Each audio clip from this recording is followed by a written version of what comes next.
Chapter 10. And she said, "You must come around and meet Mum and Dad." And Johnny said, "I'm not too keen on meeting mums and dads, Francie." And Francie said, "But you'll love my mum and dad, and they're just itching to meet you. They'll give you the welcome of your life." "Yeah, that's what I'm afraid of," Johnny said.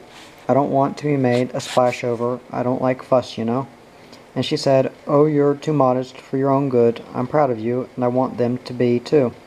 And so do all the kids want to see you. And Billy says you've got to teach him how to fight, and Joey wants to spar with you. You don't know what a big shot you are in our house, so you've got to come, darling, tomorrow night for tea." And Johnny went, resigned to suffer, but his shyness had no chance. He was surrounded by laughter and talk and handshakes and kisses. He was the hub of such excitements and jollity that it swept through him and practically made him one with them right off. And the room they were in was like a band rotunda, and the band going full pelt. An orderly disorder of madcap greeting. "Gee, Francie, he's nice. Look, Johnny, I bet a kid beat a kid with that punch first go. How's that for red hair? Francie, is he going to be our brother-in-law?" "Shut up, Dolly. I'm glad because I was worried about what sort of a brother-in-law you were going to pick for me. Hurry up." And that was the voice of Mick Gettigan. And it struck silence with such sharpness and immediacy that Johnny found his voice, which but a moment before was part of the hullabaloo, to be a solo shout entirely ludicrous in a suddenly quiet room. And then he saw McGettigan in the doorway, a nuggety little man in a garb of the toiler, with a grin on his face the width of a door. And his eyes gleamed with delight. He went straight forward and picked up Johnny's hand and pumped it and put his other hand over it, while the words fell from his lips. "Johnny Costello, you're an old-timer here. We've had your for breakfast, dinner, and tea in the last fortnight, and I'm glad to know your son and welcome you as one of us." He squeezed Johnny's hand, and Johnny grinned at the glass and said, "Go easy, Mr. McGettigan, I want that." And McGettigan laughed in his foghorn voice, his deafening voice, and he bawled to Johnny to meet the family and started to tick them off. But Miss Gettigan, a dumpy little woman with bright and beautiful eyes, told him not to be a gump. All that had been done, and she done it, and McGettigan boomed proudly over against the wall in order, at which the whole 12 children lined up in order of size and age against the wall, and at the drop of McGettigan's hand started to say "ah-ha, ah-ah-ah" right up the line from Billy, the youngest to Francie, the eldest, and when it came to Francie's turn, and she said "ah," she said it with a deep bass voice and burst out laughing, and they all laughed uproariously. "Do you see?" shrieked McGettigan. "You put a xylophone on its side, and don't they look like a xylophone on its side, or a row of organ pipes, don't they?" Johnny laughed and said they did, and Francie, bursting with pride, went and put her arm around Johnny, and he put his arm around her, and McGettigan said "oh" in an ear-splitting voice, and fluttered his eyelids. And when the arms fell away under the surge of children, McGettigan hopped through and pushed Johnny into the lumpy armchair, howling at him to take a seat. Boy and Francie sat on the arm, and the kids milled about them, while McGettigan and his wife went out to get the tea. At the table their conversation went like this: "Can I have some? Take your fingers." And she said, "Will you?"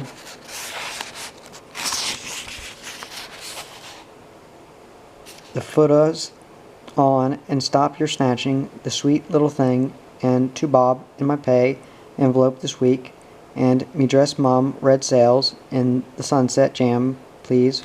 Where's me knife?" Into this cacophony roared the voice of McGettigan. Seated at the top of the rectangular table, a megaphonic "hurrah" The noise trailed and dribbled, shaken and whiffled, and petered down to nothing. There was silence. McGettigan went on speaking to Miss McGettigan on his right. Slowly, furtively, the tide rolled in again. One voice, two, three. McGettigan stopped and sent a spearing glance down towards his tousle-headed 6-year-old son, Bobby, who, under cover of everybody's self-absorption, was cleaning out the jam dish with two-pronged fingers. Bobby bawled McGettigan, and the child's hand flew back and was hung at his side in a flash, while his look of innocence was a masterpiece of self-incrimination. Bobby said, "McGettigan, another go at that jam with your fingers, me fine gentleman, and I'll be calling for Mike McTigu. Put some jam on his bread patty for him," instructed Miss McGettigan to the girl next to Bobby. Johnny looked at McGettigan with his quiff of wiry gray hair jutting out over his forehead, the crisscrossed lines under his eyes, the eyes right on the side of the head, looking as if they'd taken a panicky leap and just made it for a place in the face. He looked at McGettigan's wife with her round, soft face and her black hair braided like rolls of licorice over her head, and her kind, affectionate air, and he knew he liked these people. Suddenly, McGettigan paused again in his conversation with his wife and looked at his son Bobby, who was holding his piece of bread up and letting the treacle drip off it into his open mouth. Surreptitiously, his tongue tip at the corner of his mouth, McGettigan stretched out a hand behind him and grasped Mike McTigu, a broom handle with an old black boxing glove tied at one end of it, and using it like a spear, he gave Bobby a poke on the jaw. As the weapon shot down towards Bobby, faces along that side pulled their noses back fast. Bobby cried, "What'd you do that for?"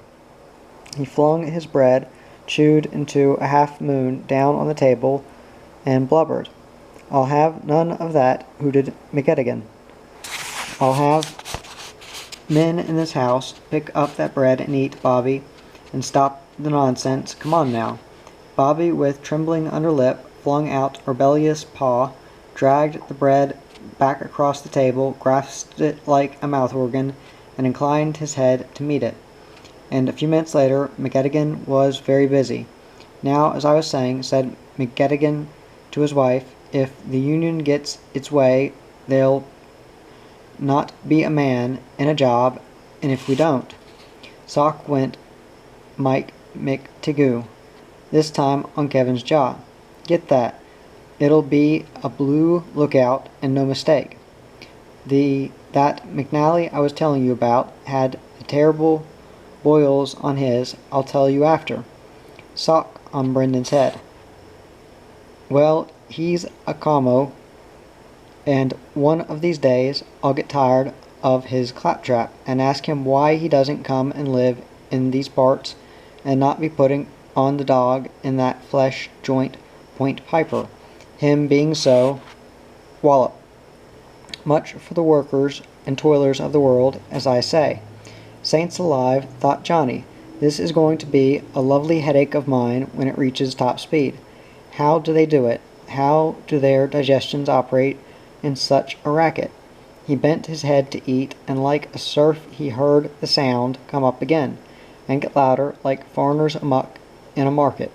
Suddenly there was the scrape of a chair, and Fleming nearly fell over in his haste to get to the radio and turn its thin squeal up into a bawling tenor, beefing out the Charlades Ball.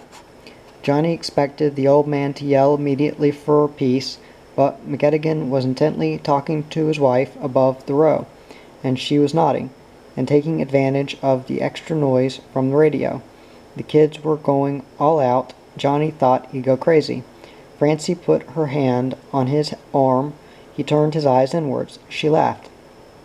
The moment the song ended, McGettigan's great voice boomed. Ah, that was grand. Fleming turned the radio down and took his place at the table. Johnny felt his nerves jumping, and any moment, he thought, they'll be coming out and talking to me." He stared at McGettigan, his moving lips and his nodding wife. How McGettigan could talk and hear a song at the same time with the obligato of prattle going on was beyond him. "What's up, Johnny?" cried McGettigan. "Not hungry? You've hardly et a bite. Come on, eat up, son, or you'll be last at the post." "I'm doing fine, thanks," Johnny nodded, smiling. Miss McGettigan looked at him with a little smiling distress on her gentle face. "Maybe I've given you the wrong food for a boxer, Johnny." "Good heavens, no, Miss McGettigan. It's nothing like that. I'm just a slow eater." He lifted his fork to his mouth. A blunt-toed boot cracked him on the kneecap, and another one landed on the calf of his leg. He saw that Bobby and Peggy had for some reason taken a dislike to each other and were fighting with their feet. McGettigan must have seen their faces too, and the actions of their upper parts, which indicated what use was being made of the lower. Covertly as possible, up came his boxing glove again, and they each got the benefit of it, which made them howl. They were ordered from the table and told they would be spoken to afterwards. They knew what that meant, and expressed the knowledge in more anguished duet as they marched off towards the bathroom. Who's dropping crust?" bawled McGettigan, staring piercingly at Joe. Joe looked the picture of guilt. McGettigan leered at him. "There's two of you here with the crust habit, and I'm glad I've tumbled at last. It's the other. Didn't I give it to Brendan for taking crust to bed?" "Yes," Joe muttered, his smooth 10-year-old face glowing red. "Am I right in thinking it's you who drops crust under the table and buries them behind the picture frames and in the vases, bringing about all the mice in creation, to say nothing of the cockroaches and other beasts of the field? Have I been doing an injustice to your brother in blaming him for these things? Answer me." "I won't do it again," Joe promised, embarrassed. "Lord, what have I brought up? Don't you know yet that wasting food is a sin? That in this world there are kids so empty-bellied they eat them crust if they were fished rotten from a garbage dump? Don't you know that for 6 days a week I toil for the money to buy you that bread, and here you throwing it away?" Joe was near to tears, not knowing whether to smile or cry, and presenting a pitiable hybrid of both. "That's enough, Tom," said McGettigan's wife, with a sympathetic look at her son, and feeling gently hurt on his behalf. "It's not enough them that eat in this house. I'm not looking at you. Johnny, will get into their thick heads that they are lucky to have something to fill their bellies with, humble and all as it is. That boy is not to have another bite of bread until he learns the meaning of bread, and I will drum that into him inside a week." "Yes, all right," said his wife. "Well, now, sit down." "I don't care how much bread he eats," said McGettigan. "He can eat 10 loaves a day by himself, and I'm happy to see it, but I will not have him waste so much as half a slice. Now, you, Joe, put that crust on the table, and don't let me have cause to talk like this again." Towards the end of the meal, Johnny looked astonished at the table. Denuded as by a locust plague, the heaps of food all reduced to a scattering of crumbs and dirty dishes. Enough food to last them at home for a week. And here they do that 3 times a day, 7 days a week, and if they were all as full as he was, it certainly must be a strain on the budget. Bessie and Kilmeny went off to do the washing up, and the rest of the family piled into the poor but natty little dining room, and they went on talking and laughing and singing songs. They made Johnny sing, and he sang "That's What God Made Mothers For," and made a friend of Miss McGettigan for life.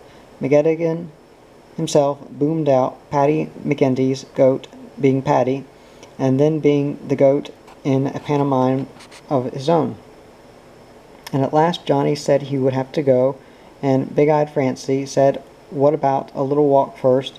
And there were oohs and ahs from the boys and girls, and Brendan and Kevin asked could they come along, and were roared stiff and stark by McGettigan, who said he'd go along himself and keep them company, and then roared laughing at Francie's pouty dismay and Johnny's discomfort. Come and see us again, Johnny, won't you, and make it soon." They followed him out to the gate and kept waving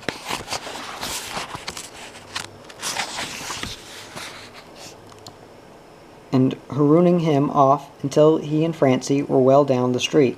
"Ooh," Johnny said, "what a family." "Well, didn't I tell you you were a hero?" Francie laughed. "And didn't I tell you I didn't want any fuss? And look what I get. God's truth, the energy, enthusiasm for life. I'll take me a week to get over this. I'd soon go 10 rounds any day." "You did well. Others drop exhausted much earlier. That father of yours," he laughed, "with his Mike Matiku. Good old Mike. I can remember Mike since I was 8. We all came up with Mike. Must be looking after an army, looking after a big family." "I guess it is in a way," Francie said. "Dad used to parade us in the morning, make us form fours to the bathroom, inspect our fingernails and teeth, and look behind our ears, and see that our shoes were polished, and right up to the time I was 16, we'd all go in a platoon to Mass of a Sunday. He was strict. Maybe," Johnny joked, "if he hadn't kept you down, you'd be a worse incorrigible than you are now." "Oh, is that so?" She made a face at him, and laughed and squeezed his arm, and nestled her face against it. "I don't know, I must be crazy, but somehow I like you, Johnny Costello." "Go on, don't go fishing for compliments," he grinned. "How'd it all happen so suddenly?" She was incredulous. "How'd I get a bloke like you?" "Lucky, I suppose," he laughed as she gave him a playfully petulant thump on the ribs. He swung away from her, over against the curb, and they came together again with their arms around each other, walking along. "You never did tell me what your mother thought of those bloomers." "Shows 'em to everybody," Johnny laughed. "Just her shade, she reckoned, and the fit perfect." "Poor Johnny, weren't you embarrassed?" "Well, holy smoke, so would you be, and all those silly, giggling women. Next birthday my mother can go bloomerless as far as I'm concerned, and that's a fact." Francie laughed. "Never mind, honey. I gave those girls a good talking to afterwards, and now I suppose you're not the popular head girl you used to be." He grinned. "But what a salesgirl. I could tell you I was just about to barge out and settle for an egg beater or a box of chalks when you turned up. Then I was right at my ease." "Johnny." "Yes?" "What do you think when you saw me?" He decided to please her with the truth, though he wanted to tease her. "Well, I knew what they meant by interior decoration for one thing, and for the first time I was really interested in a girl. That why you lingered talking to me?" "I guess it is. Soon as I saw you," she said, "I had my lasso out. Did you feel it fall over your shoulders?" "Is that what it was?" He laughed. She murmured. "I said that's for me, and I put my brand on you straight away." They had turned the corner and were finishing the block when the first drops of rain fell. They hurried and reached the shelter of an awning, and the rain drummed on the roof like a tattoo of pellets, and up from the footpath rose the smell of wet dust. The wind was a wet whirl and sprayed them with moisture so that they sheltered in a doorway. "I told myself I'd never have anything to do with women," he said. "If I wanted to be a successful fighter, I'd have to leave women well alone." "One won't hurt you," Francie said in his embrace. "Well, if she does, out she goes," Johnny said flippantly, extending his tongue and licking the top of her nose like a dog. "Irk!" cried Francie. "Dirty little pig." They laughed and were happy. The rain diminished, and beyond the awning they watched it falling in long threads like the basting of a suit. And when it was all gone, Johnny said he would walk back with Frances to the gate and go on and catch his tram home. They went, and he kissed her, and she said she would see him tomorrow night.